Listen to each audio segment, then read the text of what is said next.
Hi guys! Welcome back to my channel. It's me again, Mami Deng. So for today's video, magluluto naman tayo ngayon ng sopas. Ayan. Pupunta nga pala guys si Pastor ngayon, kaya may Bible kami. Kaya naisipan ko naman gumawa ng sopas. Para naman kahit pa paano may merienda kami, diba? So bali nagisa-gisa lang ako dyan ng bawang at sibuyas. Tas eto namang manok yun, isagisa ko rin. Minekos-mekos ko lang naman ng saglit. Tapos maglalagay na ako dito ng nor at saka pepper. Hinalo-halo ko lang hanggang sa mag-combine. Tapos nilagay ko na tong macaroni pasta. Dalawang macaroni pasta nga pala guys yung nilagay ko, or 2 kilo na macaroni pasta. Madami-dami na din pala to guys ginawa ko kasi hapon din to at hapon dadating si Pastor. Para kung sakaling may matira pwede namin ulamin mamayang gabi, diba? Mindset ba? Mindset. So bali naglagay lang ako dyan ng 2 pitchel ng tubig. Ayan. Tapos sinalo-halo ko na. Tapos maglalagay naman ako dito ng 3 chicken cube. And of course ang ating pepper. Pagkatapos naman nun hinalo-halo ko lang siya hanggang sa mahalo-halo ang ating ingredient. Tapos mag-add na ako dito ng asin. Tansyahan lang yan guys. Hindi na natin yan tatakal-takalin Every Thursday na nga pala kami guys dito nagpapa-Bible sa bahay. So wala naman kaming ginagawa nun. Kaya naisipan na lang namin magpa-Bible dito sa bahay kay Pastor. So mabalik nga tayo guys. Pag nakita nyo ng tumitibok-tibok na or kumukulo-kulo na, ilagay na natin itong gulay. More gulay tayo para kunyari healthy.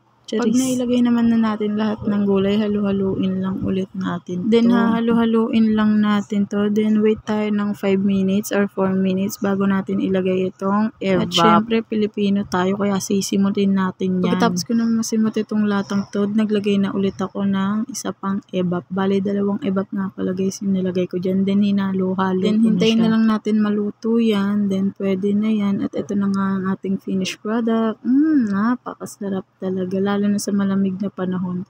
Yun lang. Thank you for watching. Bye!